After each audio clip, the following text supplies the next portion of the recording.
অনেক কতগুলো স্ত্রী নৃত্য করবে, তার নাম রাসলীলা। রাস শব্দটা তৈরি হয়েছে কি করে?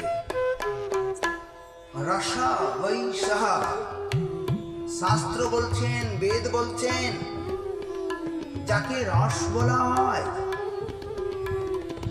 আনন্দম ব্রহ্ম বিজানীয়াত, বেদ মন্ত্র। রসা বৈশা, ভগবানকে যেমন আনন্দ কুন্দ বলা হচ্ছে, সচিদ আনন্দ স্বরূপ বলা হচ্ছে, তো রস মানে আনন্দদায়ক, আনন্দের একটা বিষয়।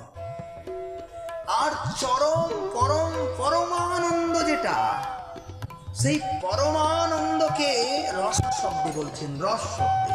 রস, রস মানে ভালো লাগা।